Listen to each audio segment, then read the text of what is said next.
बिस्मिल्लाहिर्रहमानिर्रहीम हस्बी अल्लाह व निअमल वकील। जी प्यारे पाकिस्तानियों, उम्मीद है कि आप खैरियत से होंगे और आप देख रहे हैं मेरा यूट्यूब चैनल। मैं हूं आतिफ चौधरी। जी तो आज की जो सबसे अहम खबर है वो है कि इमरान खान साहब से बुशरा बीबी की जो है वो मुलाकात हुई है और वहाँ पर जो है जज के सामने और जो चीज़ वहाँ पे बयान की गई है, यानी कह लें कि जो सहाफ़ियों से बात हुई, तो उससे एक चीज़ तय होगी कि इमरान खान साहब जो है वो किसी सूरत इनको एनआरओ देने के लिए तैयार नहीं, और होना भी ऐसे ही चाहिए। यानी एनआरओ या किसी को माफ कर देना, किसी जालिम को माफ कर देने से मुराद ये होता है कि आप इंसाफ का गला काट रहे हैं, आप इंसाफ का गला घोंट रहे हैं।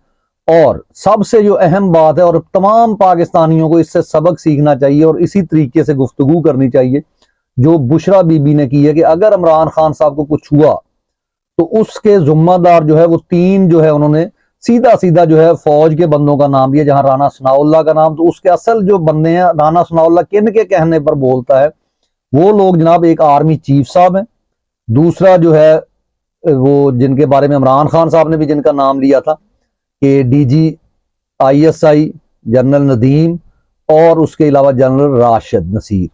तो ये वो लोग हैं, इसके अलावा भी बहुत सारे लोग होंगे लेकिन ये पेश पेश लोग हैं।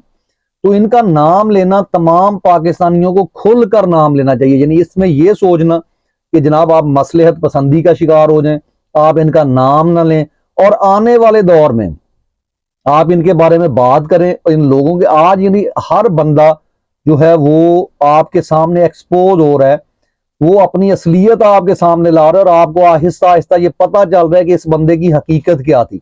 यानी शाहिद अफरीदी आपके सामने है कि वो शख्स जो है वो अपने आप को जो है बहुत ज्यादा हुब्बुल वतन, मुहिब्बे वतन कहता था, अपने आप को बड़ा पारसा कहता था। और ये वो शख्स है यानी 97 में जिस शख्स ने इस चीज की शर्म नहीं की कि ये एक स्टार है, ये एम्बेसडर है पाकिस्तान का, और इसने न्यूजीलैंड की एयरलाइन में वहां की 3 पाकिस्तानी लड़कियों के ऊपर आवाज कसी, और जिसके नतीजे में इसको थप्पड़ लगा, उसके भाइयों ने थप्पड़ मारा इसको, और इसके खिलाफ यानी एक्शन जो है बोर्ड ने नहीं लिया, और ये ढीठ शख्स जो है उस वक्त छोड़ दिया गया। और फिर जब पाकिस्तान के पीसीबी और तमाम चीज जो है मैनेज हो चुकी थी, हमारे वजीर आजम साहब जो थे यूसुफ रजा गिलानी साहब, उन्होंने हार के लिए तकरीर लिख ली थी, तो साफ जाहिर है कि ये कप्तान था, इसको भी मैनेज किया गया, और इसने ड्रामे उस वक्त किए थे कि ये शायद इसने मजबूर होकर माना नहीं। जो खामोश होता है, यानी अगर आप पाकिस्तान आर्मी की बात करते हैं, अगर आप उन फौजियों की बात करते हैं और कहते हैं कि वो सरहदों के ऊपर खड़े हैं, तो आप छोड़ दें जनाब। यानी अगर आपको कोई 2 नंबर काम करने के लिए कह रहा है, उधर आप एक सबक दे रहे हैं राशिद मिन्हास की सूरत में, कि राशिद मिन्हास ने अपने अफसर का हुक्म मानने से इनकार कर दिया और जहाज जो है वो नीचे गिरा दिया, क्योंकि वो जहाज जो है, यानी वो कहानी हो या जो भी है, लेकिन आपने ये कहानी सुनाई है लोगों को कि वो शख्स जो है वो जहाज जो है वो इंडिया में लेकर जा रहा था, वो आपके खिलाफ जा रहा था, इसलिए उसने शहादत इख्तियार की और उस शहादत का रुतबा लिया राशिद मिन्हास ने, और उसको निशाने हैदर दिया गया।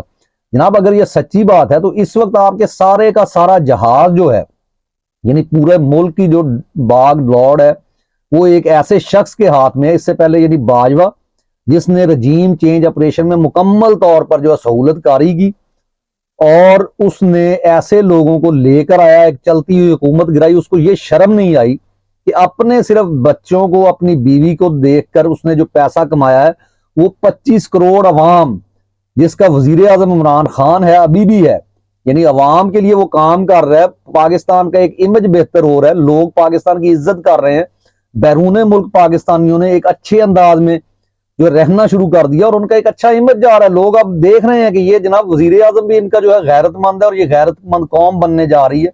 और इस शख्स ने क्या किया, और इसकी बीवी ने, जो कोई, अब मैं कहना नहीं चाहता, लोग तो बड़ी बड़ी उसको गालियां देते हैं, यानी इन लोगों ने बैठकर जहां पे कि ये कैसा वजीर आजम है जनाब, इसको तस्वीर लेकर जाता है, ये शलवार कमीज पहन कर जाता है, तो ये पाकिस्तानियों आपके के लिए इंतहाई गलत किस्म की एक बात है कि आपके ऊपर ये कि ये शलवार कमीज हमारे लिए फख्र होना चाहिए, जो कि इमरान खान ने बताया। और आप उसकी जो है तकारीर देखें, उसकी एंट्री देखें लोगों में, जब वो एंटर होता है तो कैसे यानी दुनिया उसकी तरफ देख रही है। तो ये होता है जब आप गैरतमंद होते हैं। तो ये वो लोग हैं जो बेगैरत हैं, और इनका नाम जो है बुशरा बीबी ने लिया, बहुत अच्छा किया।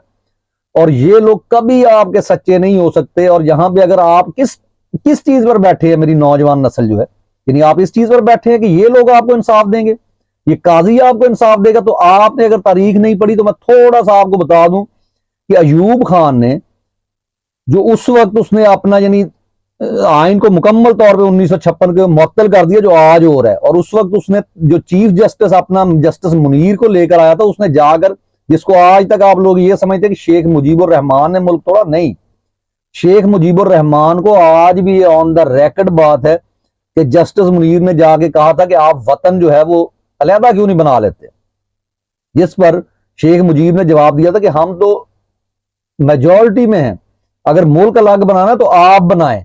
लेकिन इस शख्स ने यानी अयूब खान ने सिर्फ अपनी झूठी अना के लिए, अपनी बेगैरती के लिए, और क्या किया, मुल्क के दो टुकड़े कर दिए। और इसमें नाम किसका लगाया, इनकी नजर में जनाब, इस आर्मी की नजर में फैज अहमद फैज, जिसके नाम पे आज सड़कें तामीर हुई हैं, उसको गद्दार कहा। इन्होंने हबीब जाले को गद्दार कहा। इन्होंने फातिमा जना को कह दिया कि ये इंडियन एजेंट है, अयूब खान ने। हालांकि इंडियन एजेंट वो खुद था कि जिसने जब जंग हुई, जब 2 लख्त मुल्क को किया गया, तो उसमें भी उसने इंडिया के साथ ताल्लुकात बनाए। इंडिया के साथ क्या गुफ्तगू इसकी चल रही थी उस वक्त, क्या ऐसा तो नहीं था कि इसने खुद, ऐसा ही था कि इसने खुद जब एक इसने यानी प्रपोजल दे दी थी कि जाओ जाके जस्टिस मुनीर जो बेगैरत एक जस्टिस था, और जिसका दूसरा पार्ट जो है वो काजी फायज ईसा की सूरत में आपके सामने है, यानी उसके सामने एक औरत आके जब शिकायत करती है कि ये जनाब मेरे जो मिसिंग पर्सन है, मेरे हस्बैंड है, उनका पूछा जाए। किससे पूछा जाए, जो इस वक्त का आर्मी चीफ है। तो ये जनाब क्या कहते हैं, उस वक्त तो जनाब ये अभी मेजर भी नहीं होंगे, तो आप कह रहे हैं इन्होंने कर दिया। यानी इस किस्म का घटिया सी सोच रखने वाला शख्स, जिसको पता ही नहीं है कि कौन सी गुफ्तगू कहां पे करनी है। कभी किसी खातून को कहता है हम आपको वहां पहुंचा देंगे जहां आप, तुम बेगैरत एक सिर्फ जज हो, और तुम जो है पूछते हो कि वजीर आजम बन गया है, तुम्हें यानी पता ही नहीं है तुम किस मुल्क के जज हो। तुम्हें अगर यही नहीं पता और तुम ड्रामे करते हो वहां पे आगे, कभी लाइव सर्कस तुम जारी कर लेते हो, और फिर लोगों को ये बताते हो कि तुम जो है इंसाफ के ऊपर खड़े हो, और पुराना केस उठाते हो उसका। और आज का जो वजीर आजम है वो जनाब जो एक मुहिब्बे वतन है वो जेल में है, और तुम यहाँ पे पैसे कमा रहे हो। तुम्हारे ये हैंडलर्स जो हैं जिनके नाम बुशरा बीबी ने लिए हैं, और जितने ये 2 नंबर, इनका तो बेचारों का कोई कसूर नहीं है।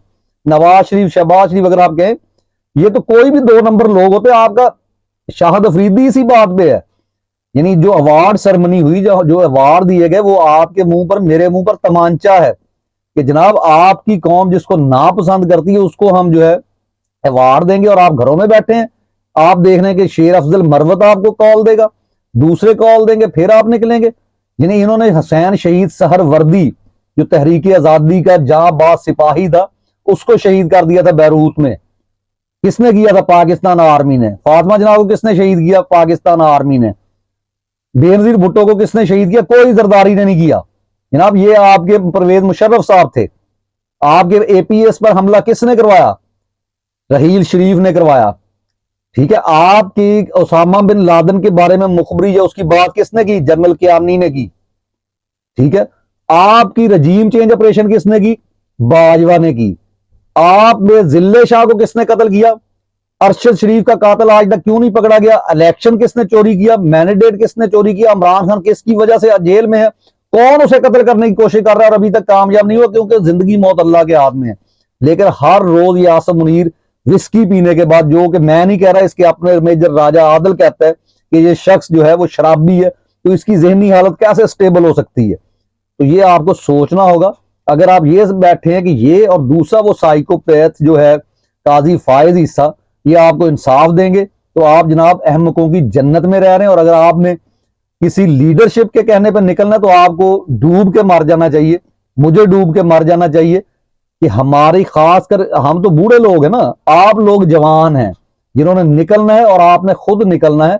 आपने, इमरान खान ने कहा था कि आजादी प्लेट में रखकर नहीं मिलती, तो इसका मतलब क्या है कि आपको निकलना होगा, लेकिन आप समझ ही नहीं रहे। आप समझ रहे हैं ये जो मैनेज किस्म के लोग नहीं होंगे मैनेज, लेकिन ये आपको बताएंगे, ये नहीं बताएंगे।